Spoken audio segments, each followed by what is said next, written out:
Aku bisa tahu dari suaranya ada sesuatu yang salah, dan dia berkata Jared meninggal.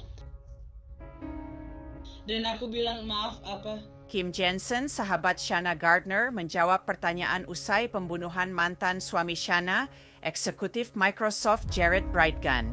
Dan Jensen, dia tidak menghenti. Jared itu cuma seorang. Dia selalu seorang. Dan ada lebih dari satu wawancara.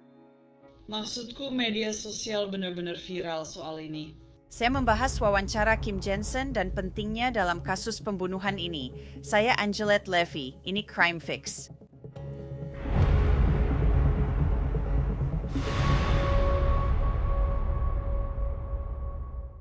Aku ingin memberitahu tentang aplikasi Upside yang aku pakai. Aku suka karena bisa dapat cashback dari pembelian harian seperti bensin, belanjaan, dan makanan dibawa pulang. Begini caranya. Kamu unduh Upside, klaim penawaran di salah satu dari lebih dari 100.000 lokasi mereka dan bayar seperti biasa dengan kartu kamu. Lalu kamu verifikasi pembelian dan boom, kamu dapat uangmu kembali. Kalau butuh bensin atau pesan makanan malam-malam, aku cek penawaran Upside dulu. Setelah belanja, uangnya langsung masuk aplikasi dan bisa aku transfer ke rekening bank.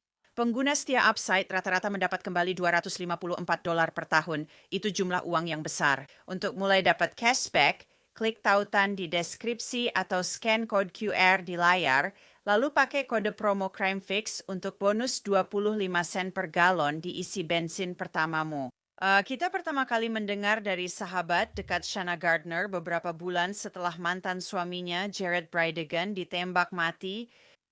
Kim Jensen adalah sahabat dekat Gardner dan jujur saat berbicara dengan detektif yang menyelidiki pembunuhan Jared Bridegan. Saya pun akan menunjukkan beberapa momen penting dari wawancara Kim Jensen dengan polisi. Yang pertama terjadi pada Mei 2022 dan yang kedua terjadi pada Februari 2023. Saya akan memperlihatkannya kepada Anda sebentar lagi. Tapi sebelumnya saya ingin memberikan ringkasan singkat tentang kasus ini. Shanna Gardner dan suaminya, Mario Fernandez Saldana, ditangkap dan didakwa atas pembunuhan tingkat pertama, konspirasi pembunuhan tingkat pertama, penganjuran tindak pidana berat, serta kekerasan terhadap anak. Dalam kasus penembakan yang menewaskan Jared Bridegan pada Februari 2022. Shanna dan Jared Bridegan pernah menikah dan punya anak kembar laki-laki dan perempuan. Pernikahan dan perceraian mereka penuh konflik, dengan hak asuh anak jadi masalah utama. Baik Gardner maupun Fernandez telah mengaku tidak bersalah atas tuduhan tersebut. Jaksa menyebut Gardner dan Fernandez Saldana menyewa Henry Tenen, penyewa rumah Fernandez, untuk menembak dan membunuh Jared Bridegan. Jared tewas ditembak usai mengantar anak kembar saat pulang bersama putri balitanya yang terikat di kursi pengaman. Polisi menyatakan dia keluar dari mobil di Jacksonville Beach untuk memindahkan ban di jalan lalu ditembak. Tenin mengaku bersalah atas pembunuhan tingkat 2 dan menembak Bridegan. Dia sepakat bekerja sama dengan jaksa dan bersaksi melawan Gardner serta Fernandez Saldana. Jaksa menunjukkan cek yang disebut ditulis Fernandez kepada Tenon setelah pembunuhan sebagai bukti pembayaran. Namun kemudian, pada Januari 2025, Henry Tenin berubah pikiran ketika dia mengatakan bahwa kesaksiannya palsu dan dia meminta pengacara baru. Hakim mengizinkan pencabutan pengakuan bersalahnya pada Februari 2026 sehingga Henry Tenin akan diadili. Jaksa negara bagian mengatakan Shanna Gardner sangat membenci mantan suaminya dan telah merencanakan untuk membunuhnya selama bertahun-tahun. Jaksa baru-baru ini merilis pesan teks untuk persidangan, mengklaim teman Gardner berbicara dengan kode soal keinginannya melihat Jared mati. Beberapa pesan teks tersebut bahkan lebih langsung dari itu. Pertukaran pesan antara Shanna dan Kim Jensen ini berasal dari Mei 2015. Shanna menulis, "Hariku sedang tidak baik." Kim Jensen menjawab, "Jangan anggap hari ini buruk, aku masih mencoba mengirim si bodoh ke penjara." Dia bilang, "Jika aku tak bisa buat casserole, penjara jadi pilihan terbaik berikutnya." Ada banyak pesan teks, beberapa dari 2016 yang menurut jaksa berisi percakapan kode para wanita. Pada 17 Juli 2016, Kimi menulis bahwa Shanna butuh pria. Susan Lee membalas, "Pria seperti apa?" Kimi membalas, ia bisa membuat orang tertentu hilang selamanya. Kimi bertanya, "Kenal pesulap?" Susan Lee menjawab, "Pesulap, tidak kenal." Dia bertanya, "Untuk si bodoh?" Kimi membalas, "Aku sedang memikirkan Thomas, LOL." Susan Lee membalas, "Dia bukan pesulap, tapi aku akan tanya apakah dia kenal seseorang." Susan menambahkan, aku yakin mantannya kenal beberapa. Kita sudah mendengar dan membaca pesan-pesan teks ini, tapi sekarang kita melihatnya langsung. Pesan-pesan ini berasal dari tahun 2016. Jaksa percaya bahwa ini menunjukkan Shanna Gardner sudah memikirkan pembunuhan selama bertahun-tahun. Di hari yang sama, pesan teks lain antara Shanna dan Kimi dirilis.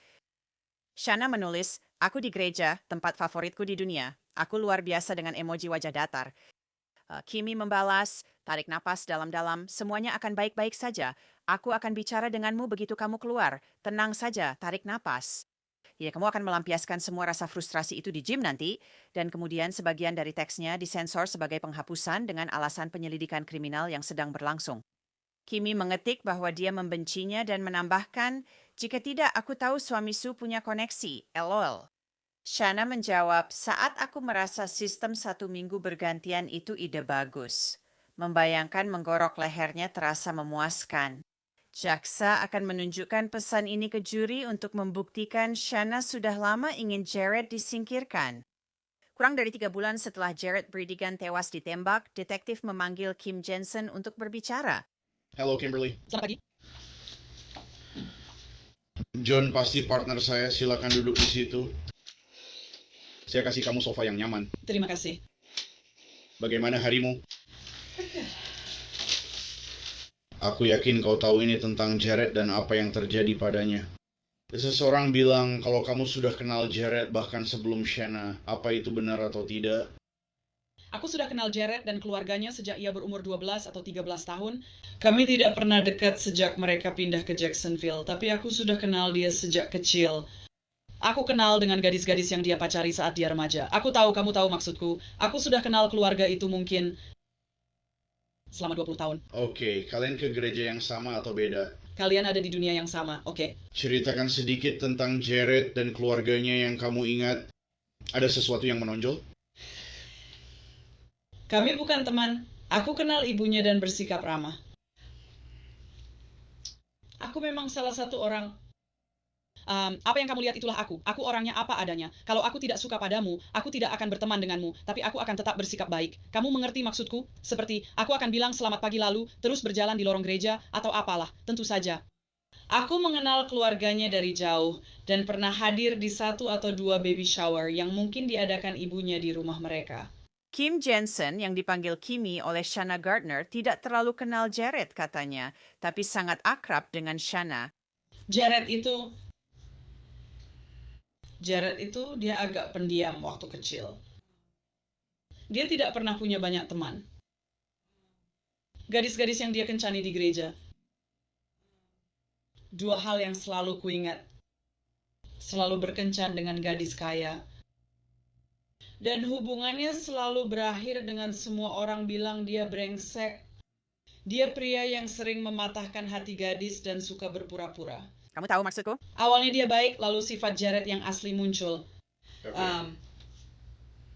Lalu aku bertemu dengan Shanna. Iya, aku tahu tentang Shanna saat dia menikahinya karena ibunya sangat senang. Dia berasal dari keluarga kaya dan hidup mereka akan hebat. Lalu dia melahirkan anak kembar dan akhirnya mengalami hipertensi pulmonal, jadi mereka harus pindah ke Florida. Aku bertemu Shanna sekitar 8,5 tahun lalu. Oke. Dan aku punya anak kembar. Jadi dia sebenarnya adalah salah satu guru putri remajaku di program remaja. Aku dan dia jadi teman saat dia masih menikah dengan Jared karena aku kenal keluarganya. Kasihan padanya menikah dengan Jared. Dan dia juga mengajar anakku. Kami juga punya ikatan soal anak kembar itu. Jadi begitu aku dan dia jadi teman. Lalu seiring waktu berjalan, mungkin dalam setahun setelah mereka pindah ke sini, aku dan dia jadi semakin dekat dan semakin akrab. Sekarang aku mungkin berbicara dengan Shanna 5-6 kali seminggu, mungkin setiap hari. Oke, jadi kamu bilang kalian berdua benar-benar teman baik? Kami benar-benar teman baik. Aku satu-satunya orang. Aku salah satu dari sedikit orang yang tetap bersamanya saat dia bercerai. Seperti aku tahu dia akan memberitahunya semacam itu. Aku tahu dia akan marah karena kepribadiannya yang selalu aku ingat atau apalah. Dia keliling dan menuduhnya berselingkuh kepada semua orang. Dan cara kerjanya adalah Di awal sekali, anak-anak akan bersama dia selama 2 hari, lalu mereka tetap tinggal di rumah. Selama 3 hari dia mengasuh mereka, lalu bergantian setiap 2-3 hari. Saat tidak bersama anak-anak, dia sering menginap di rumahku. Dia kehabisan waktu. Dia pergi dan tidak pulang tadi malam. Sebenarnya dia tidur di sofaku, bukan dengan siapa-siapa. Mendukungnya mudah bagiku karena dia selalu bersamaku. Kami seperti mengadopsi dia dan anak-anaknya. Jadi itulah alasan aku dan dia jadi lebih dekat dan masih berteman baik hingga sekarang. Ya, jadi kamu berteman dengan Shanna dan tahu apa yang terjadi antara dia dan Jared. Menurutmu apa penyebab perceraian mereka? Penyebabnya, jadi dia itu sangat, dulu aku sering main ke rumah mereka dan dia itu sangat antisosial. Dulu aku bisa jalan kaki ke sana karena kami tinggal di Pontevedra. Jaraknya sekitar setengah jam jalan dari rumahku ke rumahnya. Jadi kadang sore aku main dan nongkrong di sana. Kadang aku pulang jalan kaki, kadang diantar naik mobil, bebas saja. Aku masuk ke rumah dan dia langsung masuk ke kamarnya. Oke. Setiap kali aku di sana siang hari, dia tidak pernah terlibat atau berinteraksi. Dia hampir selalu berada di kamarnya. Dia menggunakan laptopnya. Dia tak pernah kerja saat menikah. Aku pikir dia pemalas. Dia sangat mirip dengan ayahnya. Aku tahu saat mereka sedang bercerai, ibunya mencoba menjadi temanku yang menurutku lucu karena dia hanya memancing informasi. Kamu hanya ingin aku memberimu sesuatu yang bisa membantunya, semacam itu. Kamu tahu maksudku? Maksudku itu sangat jelas. Kita tidak pernah berteman selama, kamu tahu, 16 tahun dan tiba-tiba sekarang kamu ingin jadi temanku. Itu agak aneh, mengerti? Rasanya seperti, oh, bagaimana kabar Shana? Kamu tahu maksudku? Kamu sebenarnya tidak peduli. Kamu tahu maksudku? Jadi aku hanya bicara hal-hal permukaan saja. Oh, dia baik-baik saja. Dia baik-baik saja kok. Apa yang kamu lihat terjadi karena kamu sangat dekat dengan situasinya setelah mereka bercerai? Bagaimana keadaan Shanna? Bagaimana sikapnya? Jadi Shana, setelah perceraian itu, Shana benar-benar sangat berjuang secara emosional. Dia kesulitan secara emosional dan memiliki 3 pekerjaan. Dia masih menganggur. Perceraian mereka kemungkinan resmi Juli. 7 tahun lalu seingatku perceraian itu resmi di bulan Juli. Dan dia punya 3 pekerjaan. Dia punya pekerjaan. Sebenarnya kuralat. Dia baru dapat pekerjaan setelah dia mengajukan perceraian. Mengerti? Dan begitu proses perceraian berjalan dan masalah tunjangan anak muncul, dia mengirim email ke bosnya karena pengacaranya bisa mendapatkan catatan HRD. Mengirim email ke bosnya dan mengatakan bahwa dia tidak lagi bisa bekerja karena situasi pribadinya. Namun, dia tetap terus bekerja dan mereka membayarnya secara diam-diam karena dia kesal bahwa keluarga perempuan itu punya uang dan dia merasa tidak seharusnya membayar tunjangan anak ketika keluarganya kaya. Mengerti? Tapi mereka anak-anaknya, bukan anak keluarganya. Kamu paham maksudku? Seperti itu. Kamu ayah itu tugasmu membiayai anak-anak. Kamu paham maksudku? Dia bekerja di 3 tempat. Dia sangat lelah. Dia menitipkan anak-anak di tempat penitipan anak. Jensen menggambarkan hubungan yang tegang dan tidak harmonis antara Gardner dan Bridegan. November lalu, dia bersyukur karena dikirimi email atau pesan teks, meski menolak bicara langsung selamanya. Mereka sama sekali tidak berkomunikasi secara verbal, bahkan mungkin sepanjang waktu setelah bercerai. Dia meninggalkan negara bagian itu dan pergi ke Utah. Katanya dia sudah mendapat pekerjaan atau semacamnya. Sebenarnya, dia mencari gadis lain. Kesepakatannya, Gardner akan menandatangani perubahan perjanjian pengasuhan anak. Dan dia setuju untuk membiarkan dia bertemu anak-anak setiap akhir pekan bergantian. Dia akan terbang kembali dan menemui mereka. Tapi kemudian berubah, dia akan melakukan FaceTime dengan anak-anak setiap hari. Dia sering bilang ayah akan datang ke kota bawa banyak hadiah, tapi akhirnya tidak datang juga. Hanya alasan sibuk kerja. Kamu paham maksudku? Dia membangkitkan harapan anak-anak dan membuat mereka antusias bertemu, tapi menurutku dia hanya datang mungkin sekitar 5 atau 6 kali saja. Oke. pengacaranya. Selama dia pergi, hidup lebih baik, kecuali panggilan FaceTime yang mengganggu, apalagi mereka baru 3 tahun. Iya, Kamu tahu maksudku? Jadi setiap hari itu FaceTime memang bagus. Aku pikir kamu memang perlu melihat anak-anakmu, tapi setiap hari itu rasanya terlalu sering, kamu tahu. Jadi pengacaranya mengajukan, kami menemukan tempat kerjanya. Aku tahu tempat kerjanya karena ibunya tanpa sengaja menyebutkannya di gereja. Pengacaranya mengirim email dan tahu dia ada di sana, bekerja dan berpenghasilan sekitar $90.000 per tahun. Dan di sini dia bekerja 3 pekerjaan. Dia tidak membayar apa-apa. Ya, kamu tahu dia memberitahu bahwa anak-anak mereka di prasekolah. Kamu tahu dan dia bilang, oh, aku hampir tidak menghasilkan apa-apa. Kalau aku bisa bayar tiket pesawat ke sana, aku tak akan mampu bayar apa-apa lagi. Kamu paham maksudku? Dia tidak mengirim uang dan hidup mewah di sana hingga akhirnya ketahuan. Dia dan pengacaranya mulai mencari tahu. Mereka akan mengajukan sesuatu untuk tunjangan anak. Dia langsung berhenti dari pekerjaannya. Dia keluar dari pekerjaannya, berencana pindah ke Florida, lalu kembali bersama pacar barunya. Dan kemudian hidup menjadi neraka lagi. Kim Jensen menjelaskan hidup jadi lebih sulit saat Jared kembali ke Florida. Karena mereka sudah mengajukan dokumen ke pengadilan yang hanya memberinya hak melihat anak-anak tiap akhir pekan bergantian, dia kira saat kembali semuanya akan seperti dulu. 2 hari di aku, 3 hari di kamu. Kamu paham maksudku? Akhirnya kamu menghadapi situasi seperti itu. Akhirnya terjadi keributan besar saat dia menahan anak-anak, dan Jared ingin dia ditangkap karena penculikan. Dia ingin bebas bertemu anak-anak. Dia bilang, maaf, kamu paham maksudku. Dia hanya mengikuti apa yang diajukan ke pengadilan saat itu, dan aku tahu hal itu telah diputarbalikkan di berita, tapi memang itulah yang terjadi. Tidak, aku mengerti. Dia pikir dia akan kembali dan aku akan kembali bekerja seperti biasa. Aku kembali ke kota, dan aku masih tidak membayar apapun. Kamu tahu maksudku? Kamu tahu bukan berarti membayar apapun ada hubungannya dengan melihat anak-anakmu, tapi dokumen yang diajukan ke pengadilan saat ini mengatakan kamu mendapat hak asuh setiap akhir pekan bergantian. Yes, kamu tahu, kamu dapat hak asuh dari Sabtu pagi sampai Minggu malam. Itu yang tertulis di dokumen, atau mungkin Jumat. Aku rasa Sabtu pagi karena dia biasanya datang terlambat pada Jumat kalau dia tidak datang. Jadi, tidak pernah ada perebutan hak asuh karena sudah ditentukan saat perceraian, yaitu 50-50. Satu-satunya yang berubah soal hak asuh adalah mereka sadar saat anak-anak berusia 4 tahun, jadwal 2 atau 3 hari menjadi membingungkan, bahkan anak-anak dan sekolah pun tidak tahu. Apakah aku pulang dengan ibu atau ayah? Aku merasa ini jadi berat bagi mereka karena sering pindah terlalu cepat.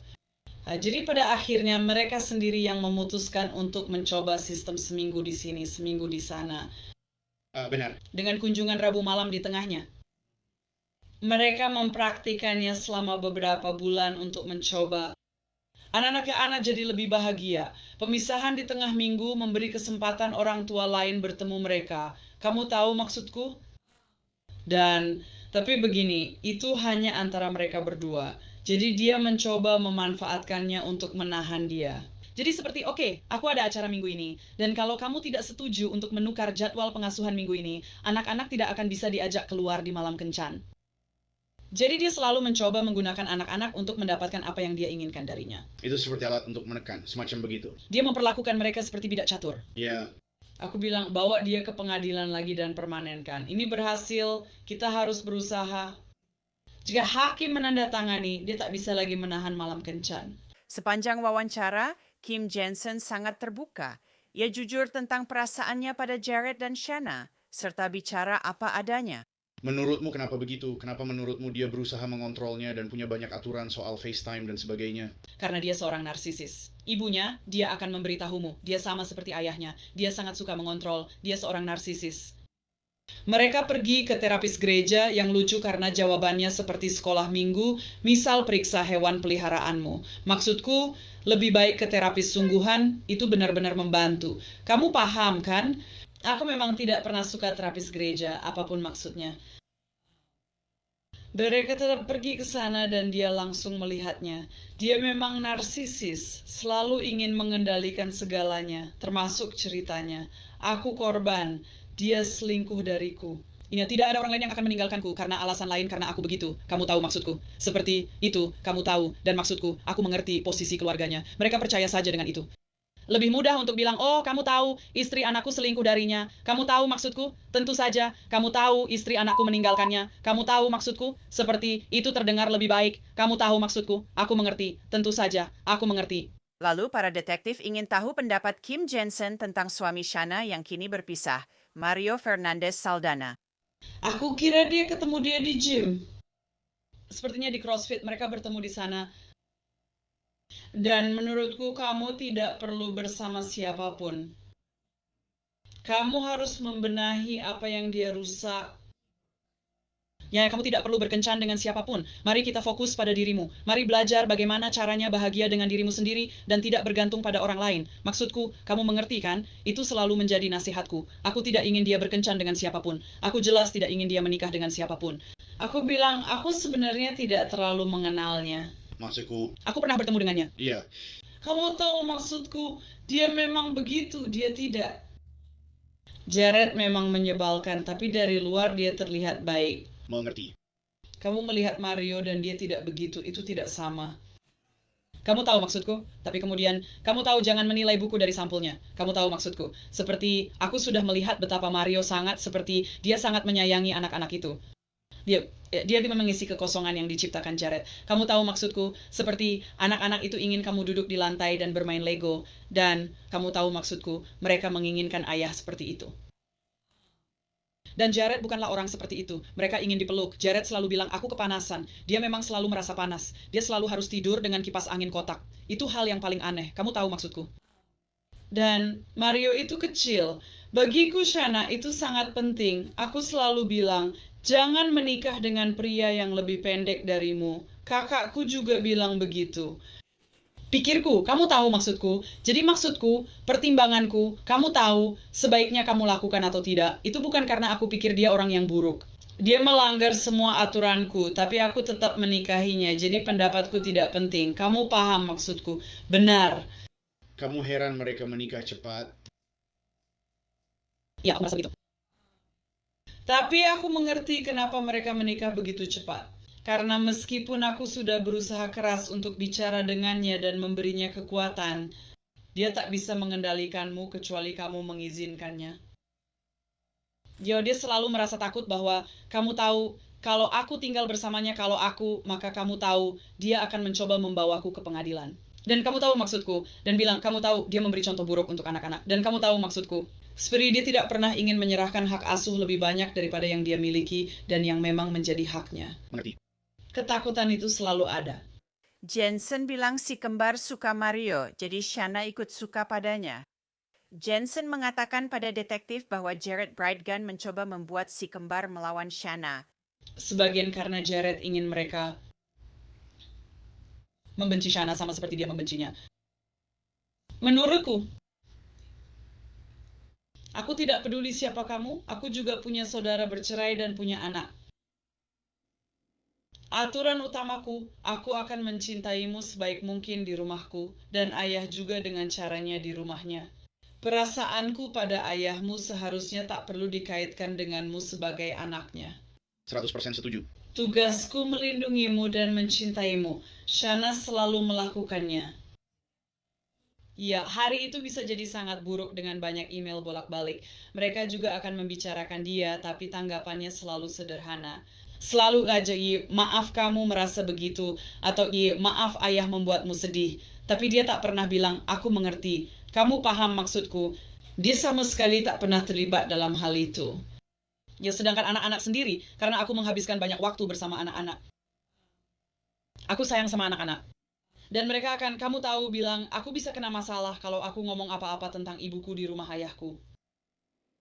Ayahku benci ibuku, itu membuatku sedih.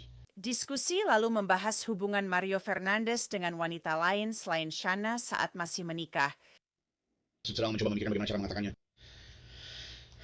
Ya, menurutmu ya, apakah kegemaran Mario terhadap wanita mengganggu Shanna sama sekali? Oh iya, Maksudku, dan dia punya beberapa orang yang tinggal di sana dan beberapa hal lainnya. iya, tapi bukan berarti mereka wanita yang ada hubungan dengannya. Dia hanya punya teman-teman, seperti dia punya banyak teman. Um, dari masa dinas militernya, kamu paham maksudku, aku juga nggak tahu. Dan dia cuma bilang, oh kamu tahu, yang ini, kamu tahu, yang ini adalah penata rambut. Dan kamu tahu, aku bilang padanya dia bisa tinggal di sini.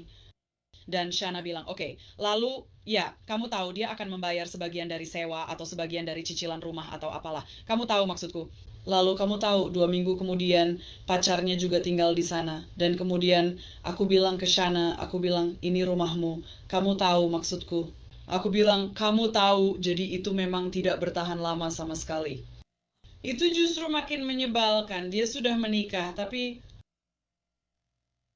dia masih hidup seperti pria lajang. Kamu tahu maksudku? Seperti dia tidak pernah benar-benar mengerti apa arti pernikahan. Bagiku, jika aku memindahkan seseorang ke rumah tanpa suamiku, pasti ada masalah. Setelah 50 menit percakapan, para detektif akhirnya membahas pembunuhan Jared. Apa yang kamu pikirkan saat pertama kali dengar Jared dibunuh? Ya, Shana meneleponku pada Kamis pagi setelah kejadian itu. Dan dari suaranya aku tahu ada yang salah. Dan dia berkata Jared meninggal. Aku berkata, maaf, apa yang tadi kamu katakan? Dan dia berkata, kamu dengar tentang penembakan tadi malam di Jack's Beach? Dan aku berkata, tidak. Dan dia berkata, itu dia. Itu dia. Aku bilang, apa? Kamu tahu, seperti aku nggak bisa memprosesnya. Kamu ngerti maksudku? Kayak, aku nggak bisa, itu, aku kaget. Kamu ngerti maksudku?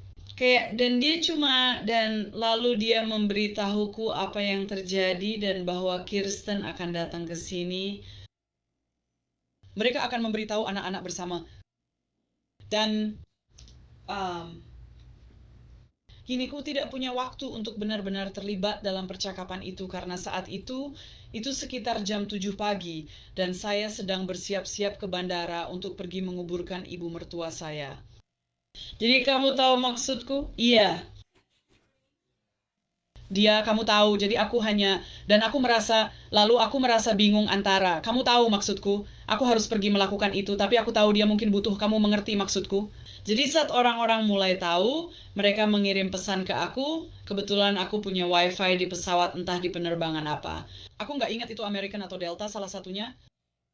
Jadi rasanya seperti, ya ampun, kamu sudah dengar belum? Kamu tahu maksudku? Aku bilang, iya. Dan kamu tahu maksudku? Mereka juga kayak, ya ampun, itu hal tergila. Dan kamu tahu maksudku? Dan jadi maksudku, itu lebih ke kaget daripada apapun. Kamu tahu maksudku? Kayak, aku ingat aku bilang, maaf, apa? Aku pasti mengatakannya 3 kali. Kayak, kamu bercanda, kan? Kayak, kamu tahu maksudku? Aku merasa seperti ada di dunia bizarro. Rasanya aku benar-benar nggak bisa, kamu tahu maksudku, lalu kamu tahu tentu saja hari-hari mulai berjalan. Dan kamu tahu maksudku, lalu aku mulai mengikuti ceritanya dari pesawat dan kamu tahu maksudku hal-hal seperti itu. Dan itu benar-benar sulit untuk kupahami. Benar. Bahwa itu terjadi padanya. Perlu diingat, jaksa mengatakan Kim Jensen pernah bicara dengan kode soal Shana butuh pria pada tahun 2016, yaitu seorang pesulap untuk membuat orang hilang. Jadi hanya dengan mengenal Jared, mengenal Shana, mengenal seluruh keluarga, mengenal kamu tahu, kamu mungkin punya wawasan yang lebih baik tentang pernikahan mereka dan segalanya, terutama tentang Jared sebenarnya. Jadi kamu melihat kepribadiannya dan sebagainya. Aku tidak bermaksud meragukanmu, tapi menurutmu, dalam pikiranmu, dalam hati nuranimu, jiwamu, apa yang menurutmu terjadi padanya? Ya, semuanya selalu tentang uang bagi dia, selalu. Dan dia terlibat, dia seorang Freemason, dia dan ayahnya. Menurutku itu hanya mencurigakan. Maaf, kamu tahu maksudku kan? Itu mencurigakan. Kupikir itu hanya soal uang.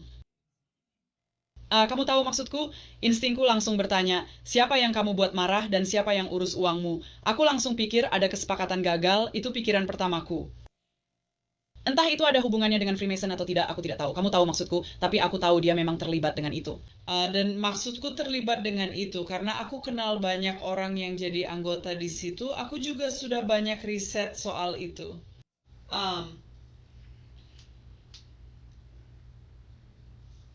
Menurutku itu aneh. Aku rasa itu salah satu dari perkumpulan rahasia. Kamu bahkan tidak boleh memberitahu istrimu apapun. Kamu tahu maksudku? Apapun yang membuatmu harus merahasiakan sesuatu dari orang yang seharusnya bisa kamu percayai sepenuhnya. Menurutku itu mencurigakan. Iya. Gina, kamu tahu? Tapi karena aku tahu dia sangat mencintai uang dan itulah yang memotivasinya, pikiranku langsung mengarah ke situ. Menurutku seiring cerita berkembang ada dua kemungkinan. Salah satunya kesepakatan bisnis yang gagal. Atau mungkin semacam inisiasi geng acak atau hal aneh seperti itu. Dan Kim Jensen, sahabat Shanna Gardner, mengatakan Shanna selalu dianggap penjahat oleh keluarga Bridegan. Siapapun yang benar-benar mengenal Shanna, bukan cerita dari keluarga Bridegan yang menyebutnya pelacur dan mau tidur dengan siapa saja, kamu paham maksudku kan? Kalau kamu benar-benar mengenal Shanna, anak-anaknya, itu saja yang dia inginkan, hanya ingin punya anak-anak. Bahkan Kalau kamu tanya dia apakah dia menyesal menikah dengan Jared, dia akan bilang tidak, karena dia tidak akan punya anak-anaknya. Kamu tahu maksudku, dan semua yang dia lakukan padanya, kamu paham kan? Itu bukan jawaban biasa. Buat yang lagi kalut, kamu paham maksudku. iya, Bagaimana aku bisa menyingkirkannya? Kamu paham maksudku? Setiap keputusan selama pernikahan dan perceraian selalu, bagaimana ini memengaruhi anak-anakku, itu selalu jadi pertanyaan utamanya. Ya, jadi maksudku, kamu bilang, kamu sudah melihat semua komentar. Kamu lihat apa yang orang-orang katakan. Itu benar-benar tidak mungkin atau Bahwa Shanna ada hubungannya dengan ini? Shanna atau Mario? Aku tidak percaya itu. Aku menghabiskan banyak waktu, kamu tahu maksudku. Aku sudah bersama Shanna, selalu di pihak Shanna selama 8,5 tahun. Tidak ada satupun yang terjadi dalam pernikahan atau perceraian itu yang aku tidak tahu. Dan, kamu tahu Mario?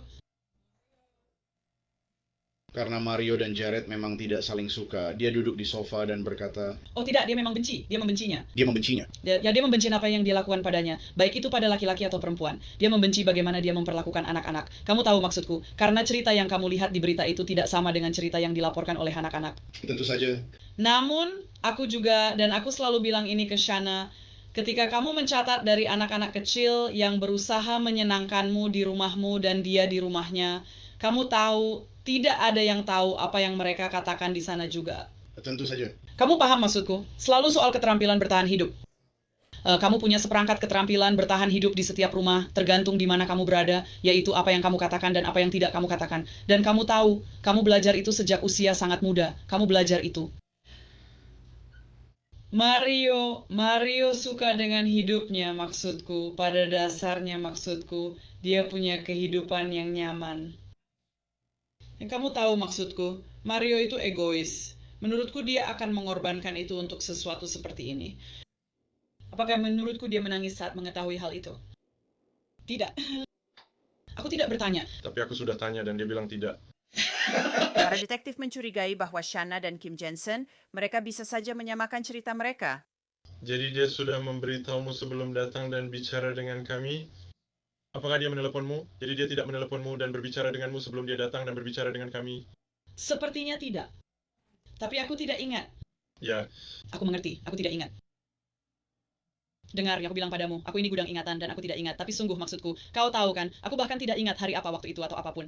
ya itu tanggal 28 sehari sebelumnya dan 1 Maret adalah hari dia datang dan berbicara dengan kami. Dia mungkin sudah memberitahuku bahwa dia akan datang. Dia mungkin sudah memberitahuku bahwa dia akan datang. Sebenarnya aku rasa dia memang memberitahuku bahwa dia akan datang dan bahwa mereka akan datang bersama-sama. Tapi dia tidak tahu apakah kalian akan berbicara dengan mereka bersama-sama atau memisahkan mereka. Jadi tidak ada yang berkesan. Beberapa bulan pun berlalu, hampir 9 bulan tepatnya, dan Kim Jensen kembali ke ruang wawancara. Detektif masuk, percakapan dimulai. Tapi maksudku, media sosial jadi heboh dengan semua ini, tahu kan? Dan maksudku, aku juga nggak tahu. Ini sangat menarik perhatian. Ini sudah banyak mendapat perhatian. Sulit karena perhatiannya berat sebelah. Perlu diingat, Syah, wawancara ini terjadi tepat setelah penangkapan Henry Tenin. Hanya karena penasaran. Apakah Anda pernah tahu Jared memiliki hubungan apapun dengan Henry Tenin yang baru saja ditangkap? Saya tidak pernah melihatnya sampai saat itu. Itu pertama kali Anda melihatnya? Tidak pernah melihatnya. Saya tidak tahu apa-apa tentang dia. Dia tampak tak mengenalnya. Menurutku, dia tampak bingung. Ya, Keesokan harinya atau semacamnya, dia tampak seperti tidak berada di planet yang sama. Menurutku, dia sangat bingung. ya. Apa Shanna atau Mario pernah membicarakan dia? Aku tahu dia pernah lama menyewa di tempat Mario. Tidak, David. Mario jarang berbicara. Kamu mengerti maksudku? Dia bahkan tidak. Dia sangat... Bahkan selama pernikahan mereka, teman-temannya tetap teman-temannya, dan dia tidak pernah menyatukan keduanya. Kim Jensen menyatakan Shanna tak pernah membahas Henry Tenin. Ia juga menyebut komunikasi mereka terbatas sejak Shanna pindah ke negara bagian Washington bersama si kembar. Seorang detektif lain masuk ke dalam ruangan dan mereka mendiskusikan teori Kim tentang bagaimana Jared mungkin terhubung dengan Henry Tenin. Saya tadi baru saja berbicara dengannya tentang beberapa teori mengapa Mario tidak ingin terlibat dengan Jared. Oke. Dan apa yang kamu katakan? Aku bilang, yang aku tahu tentang pria ini hanya dari apa yang aku lihat di konferensi pers. Jadi aku sebenarnya tidak punya teori apa-apa. Yang bisa kukatakan padamu adalah, banyak yang berkomentar. Saudara perempuan Shanna pernah bilang Jared sering terlibat hal mencurigakan karena ingin cepat kaya dan selalu menginginkan uang. Dari yang aku tahu, semua tentang Jared selalu soal uang. Pada akhirnya aku hanya mencoba merangkai semuanya. Dan kau tahu, sebenarnya tidak ada alasan bagi Tenin untuk punya urusan apapun dengan Jared. Itu yang membuat semua orang bingung menurutku.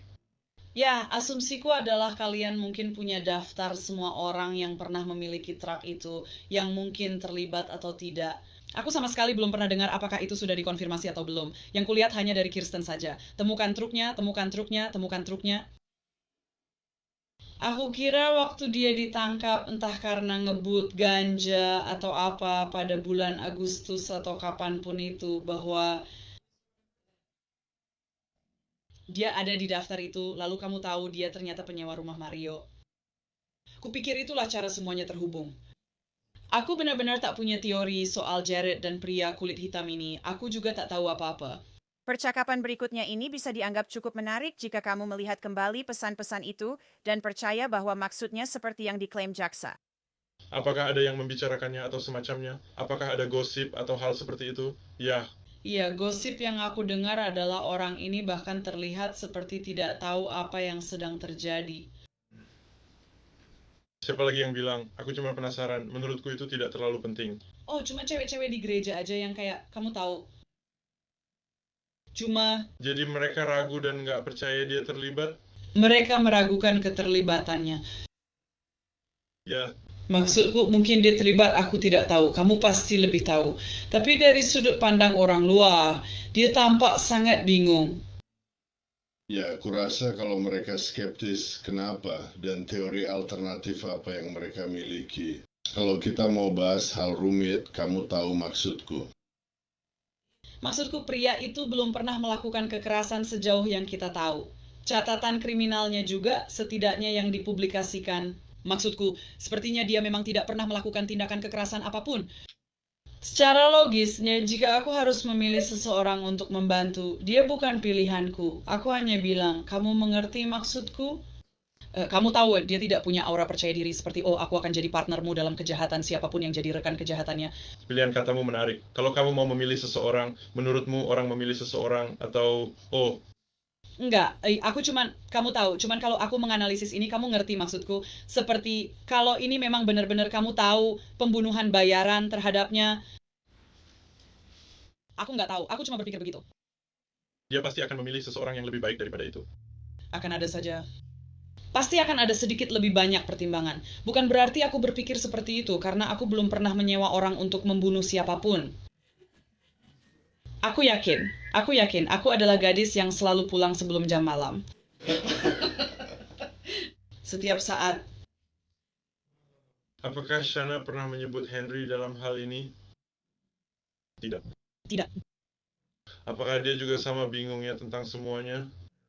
Iya, seperti yang aku bilang, kamu tahu pada hari Senin sebelumnya mereka bilang, oh kamu mau berkomentar tentang terobosan dalam kasus ini. Dan dia bilang, apa maksudmu? Dia bahkan tidak tahu apa yang mereka bicarakan. Dia sama sekali tidak tahu apa yang mereka bicarakan. Jadi ketika dia mengetahuinya, apakah dia juga sama bingungnya?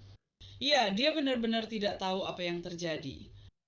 Jaksa menyebut Shana dan Jared tak sepakat soal membesarkan anak di gereja Mormon, seperti terungkap dalam diskusi dengan Kim Jensen. Jared mengira akan ada perdebatan soal pembaptisan dan tidak ingin menunggu lagi dibaptis nanti. Berapa usia biasanya untuk pembaptisan? Usia biasanya adalah 8 tahun. Kedua orang tua wajib setuju. Dia bahkan tidak pernah bertanya. Seperti saat umur 8, topiknya, karena kami menunggu, tidak pernah dibahas. Tidak pernah dibahas. Dan kemudian, tapi seperti biasanya Jared, semua hal dengannya adalah manipulasi. Jadi, guru sekolah minggunya, namanya Pratama, guru Pratamanya bilang, ini yang dia katakan pada Shana untuk disampaikan padaku. Kamu sadar nggak, cuma kamu di kelas yang belum dibaptis. Dia waktu itu berumur 10 tahun. Oh. Benar gak, jadi Shana menganggap begitu. Dan seperti yang saya bilang, ini hanya asumsi kami saja. Beri tekanan pada anak dari guru, bukan ayahnya. Lalu kita mulai dan lihat apakah ibunya setuju atau tidak. Jadi Kia, selama 2 tahun dia tidak mengatakan apa-apa. Kemudian percakapan beralih ke Mario. Menurutmu apakah mungkin Mario yang menyuruh Tannen melakukan ini? Apakah itu mungkin terjadi? Aku tidak melihat keuntungannya. Mario sangat egois dan hanya melakukan hal yang menguntungkan dirinya. Aku mengerti. Aku hanya tidak melihat di mana keuntungannya. Kamu tahu maksudku, kan? Segala sesuatu dengan Mario selalu menguntungkan. Jadi kenapa dia menikahi Shana? Keuangan. Dia tak pernah bilang, tapi itu memang untung. Kamu paham maksudku? Aku tidak. Dia memang terlihat seperti itu. Maksudku dia memang begitu. Iya. Aku juga nggak tahu. Aku nggak tahu. Aku cuma nggak lihat manfaatnya. Dan aku udah mikirin itu terus. Kamu ngerti maksudku? Maksudnya, aku udah pikirin baik-baik di kepalaku. Dan aku kayak, tahu nggak, apa sih yang dia dapat? Apa yang dia dapat dengan melakukan ini? Karena yang terjadi cuma menghancurkan hidup Shana. Kamu ngerti maksudku? Maksudnya, dia pasti lebih memilih ribut lewat email daripada menghadapi yang sekarang. Melakukan ini tidak ada untungnya. Iya. Kamu tahu? Saya setuju dan sudah memikirkannya. Apalagi selain itu, seperti Hana, kamu juga sudah memikirkannya. Ya, maksudku, aku hanya mencoba memikirkan berbagai hal. Kamu tahu maksudku? Seperti yang sudah kubilang, aku hanya mencoba melihat semua bagian yang ada di luar sana. Dan aku tidak mendengarkan ocehannya karena dia membuatku gugup. Kamu tahu, semua tentang dia selalu Shana yang lakukan. Kamu paham maksudku? Dia bilang begitu sejak kira-kira sebulan setelah kejadian. Semuanya seperti itu. Kamu tahu maksudku? Persetan dengan pertengkaran dan segala macamnya. Kamu hanya tahu apa yang dia ceritakan padamu. Kamu mengerti maksudku? Seperti, pokoknya, aku tidak bisa memahaminya. Henry itu bukan seperti yang aku duga. Waktu aku lihat dia memang agak tampak seperti penjahat, tapi menurutku dia tidak cukup pintar untuk melakukan ini. Kamu paham maksudku? Kalau ini bukan orang sembarangan, kelihatannya memang tidak acak. Dengan potongan-potongan di luar sana, tapi aku juga nggak tahu. Aku benar-benar nggak tahu. Dalam benakku, aku nggak tahu apa yang kuduga, tapi tak menyangka akan seperti itu. Ucapan Kim benar-benar menarik perhatian detektif. Ini menarik. Kamu bilang ini sepertinya tidak acak. Dan kemudian kita punya hubungan logis yang sedang dibangun. Lalu apa kata hatimu?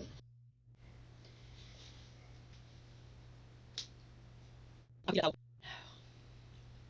Secara logis, jika Mario yang melakukan ini, dia pasti sudah meminta bantuan teman penembak jitunya dan semuanya cepat selesai tanpa ada yang tahu.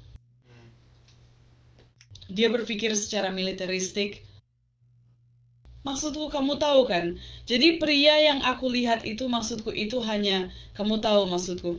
Menurutku, ini hampir seperti kebetulan yang kelihatannya yang sangat buruk karena aku memang tidak melihat. Apa yang dikatakan hatimu kepadamu? Apa yang dikatakan hatiku padamu? Iya. Hatiku mengatakan padaku bahwa aku tahu dengan berita dan media dan semuanya, kamu tahu, sepertinya kamu tahu pasti ada hubungannya karena penyewa Mario. Tapi aku juga tidak melihat manfaatnya untuk dia. Dan bahkan dari apa yang aku tahu maksudku, tentang dia sebagai seseorang, yang jelas tidak sedekat apa yang aku tahu tentang Shana. Kamu tahu maksudku. Dia selalu seperti ada di latar belakang saja. Kami hanya kenalan, aku dan Shana adalah sahabat dekat. Kalau dia benar-benar bertanggung jawab, pasti pilih caranya berbeda. Maksudku pria itu tidak memberikan banyak keyakinan padaku bahwa ini perbuatan Mario. Rencana. Aku masih belum tahu keuntungannya. Apa ini menguntungkan Mario? Menurutku itu yang kupikirkan. Kita masih belum mengerti apa manfaat menikahi Shana, tahu? Maksudku, aku memang pikir dia menyukai Shana. Dan aku juga pikir dia bahkan aku pikir dia mencintainya. Maksudku, aku pernah dengar dia bilang, kamu tahu, cinta kamu, sayang. Kamu tahu maksudku, itu. Kamu tahu maksudku. Tapi dia itu, aku juga nggak tahu. Ada beberapa pria yang kamu pikir, oh kamu tahu kamu akan jadi suami yang hebat, kamu tipe yang cocok menikah. Dan ada juga yang lain yang kamu pikir, kamu lebih baik sendiri. Kamu tahu maksudku. Seperti, kamu nggak harus mengikuti aturan. Kamu lebih baik sendiri. Kamu tahu maksudku. Dan kalau resletingmu suka keluyuran, menurutku kamu lebih baik sendiri. Menurutku itu ungkapan terbaik yang pernah aku dengar. Ya, tunggu sebentar ya. Sekali lagi, Shana Gardner dan Mario Fernandez Saldana telah mengaku tidak bersalah. Fernandez diperkirakan kembali ke pengadilan nanti minggu ini dan pengacaranya meminta pembebasan dengan jaminan. Mereka berpendapat setelah Henry Tenin mencabut pengakuan bersalahnya, situasi kasus ini berubah drastis. Kami akan terus memberi kabar terbaru.